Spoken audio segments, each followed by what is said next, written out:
Good morning. Everyone is in the barn, staying dry.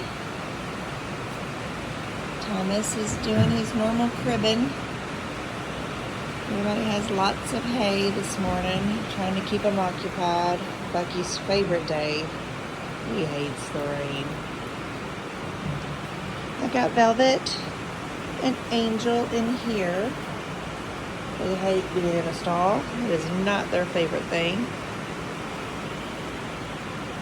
But we put this gate on here to try to make it a little better for them, but they still hate it.